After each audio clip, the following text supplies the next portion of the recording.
Well, typically in today's day, the goaltenders will send me an email or a text message or something that with their ideas, their design ideas. Everybody's a little bit different. Some guys know exactly what they want, and then some just kind of say, go for it.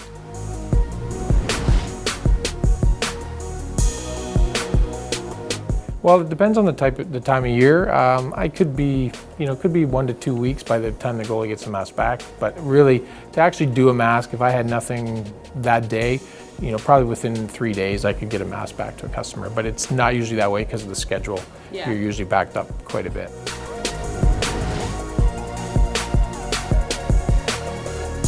Well, I've been doing it now for quite a while. A lot of it's all freehand, all done by hand, done with airbrush or with hand-cut stencils and stuff like that. So, it is, I don't use a lot of computer stuff. I'm not really too familiar with computers, but I do, do most of it by hand.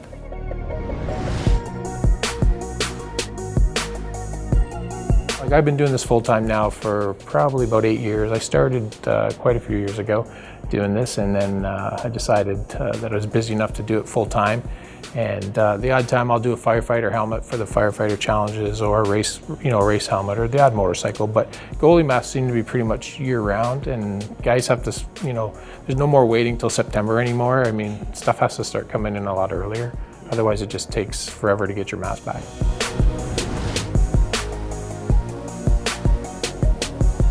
Geez, that's a tough one. Because I'm a goalie myself, and I've done a few personal ones over the years. I do have some with some history. I've got one that was actually at a sports store in London. It got stolen, and I was able to get it back from a pawn shop. So I don't know whether that's my favorite one, but it kind of has a story to it, so it was kind of neat.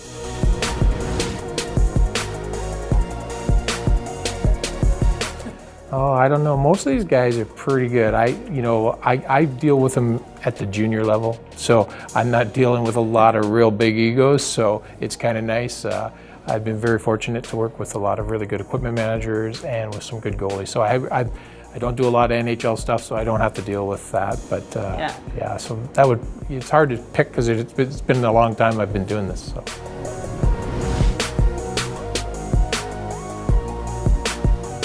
Again, the same thing. Doing the league, we always have to be cautious on what we do put on the mask. I know there's an approval process and stuff like that, but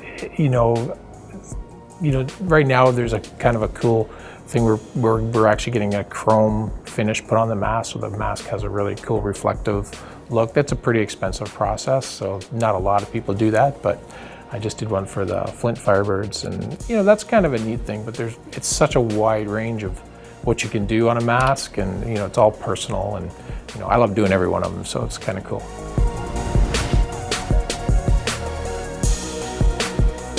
Yeah, those guys, the one thing about Kitchener is, and I've been doing Kitchener quite a few years now, and the nice thing about Kitchener is a classic logo. It's there's a lot of ways you can put that logo on the mask, and Richardson basically had the similar idea on his last mask. And then, but again, you got to try and make them look different enough so that you know who the goalie is. But again, I love doing the Kitchener stripes and logos. It's pretty, a nice setup.